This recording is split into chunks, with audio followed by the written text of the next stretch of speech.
खुलुमबाय रायजो राजा नोंथांमोन दिनैहाय ओंखारलायबाय मोनसे एक्सन माने लाइमुथियाव थांगोन हादानाव थांनायनि खारना जाहैबाय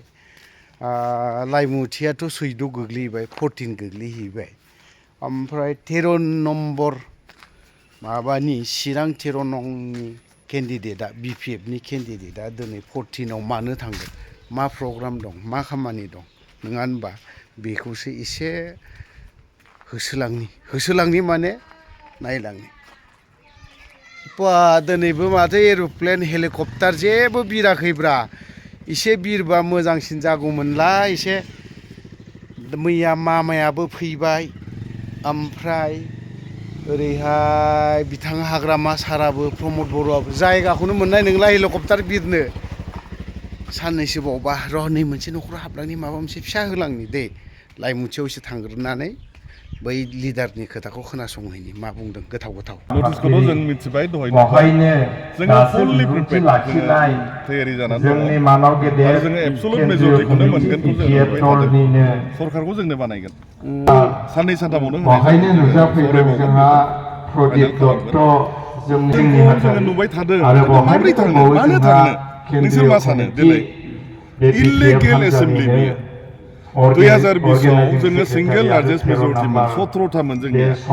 संबिधानिक भाबै जोङो सरकार गठन खालामनो जोङो एबसलुट प्रकास खालामनो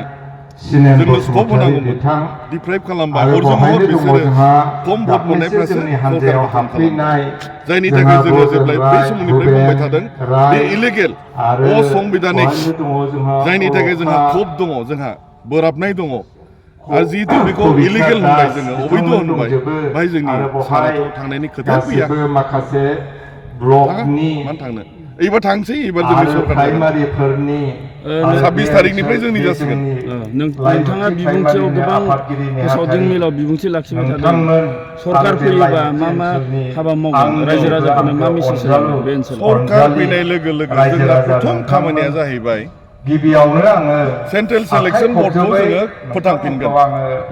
2 नम्बर 16टा डिपार्टमेन्ट जितु बिसोर हेन्डअभार खालामदों स्टेट गभर्नमेन्टनि आखायाव डिसिनि आखायाव बेखौ जोङो सानसे साननैनि बिथोरावनो जोङो लाबोफिनगोन बिटिसिनि आन्दाराव आरो सबसे गिदिर खोथाया जाहैबाय हानि पाट्टा 2003आव एकर्ड जानाय समाव जेसेबां मानसि दङ बाहाय रायजो जानायफोर गासिबो पार्मानेन्ट बासिन्दा बयहाबो हानि अधिकार दङ क्लास लेन्डआव थानाय सरकारि हायाव थानाय फरेस्ट लेन्डआव थानाय गासिबो जोङो नायगोन बिजिरना नायगोन आरो हानि पाट्टाखौ होगोन बे जोंनि प्राइम एजेन्डा बेनिफ्राय इडुकेटेड आनएमप्लयड इउथ जायफोर साख्रि मोना बिसोरनि थाखाय थांनानै थानायनि थाखाय जोङो प्रत्येक बोसोराव 100 कोटि जोङो बाहायगोन नन रिफान्डेबल बेनिफ्राय आइजोफोरनि उइमेन एम्पावारमेन्ट बे आयदायाव जोङो बोसोरावहाय 40 कोटि जोङो बाहायगोन बेनिफ्राय नायदो सिनियर सिटिजेनफोरनि थाखाय जोङो प्रत्येक बोसोराव 10 कोटि बाहायगोन फिजिकेलि हेन्डिकेपफोरनि थाखाय जोङो प्रत्येक बोसोराव 5 कोटि बाहायगोन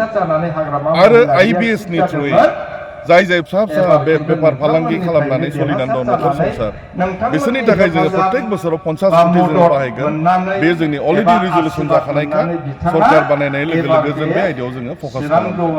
आरो माखासे दंबावो कचिं सेन्टार इस्टाब्लिश खालामनाय प्रत्येक डिस्ट्रिक्ट हेडक्वार्टाराव सुबिदा जायो उदालगुरियाव जोङो मिनि सेक्रेटारियेट इस्टाब्लिश खालामगोन जाहाथे सानजानिफ्राय मोजाङैनो खामानि मावनो हायो बड'लेण्ड बिकास योजनानि दारै जोङो आरोबाव जोङो गोख्रों भाबै जोङो सुबिदाखौ होगोन एडुकेटेड आनएमप्लयड इउथफोरनि थाखाय बड'लेण्ड बिकास योजनानि दारै जेनेबा विंगार फिलफिलि अट' हाबि जाबि बे लाइनाव होगोन आरोखि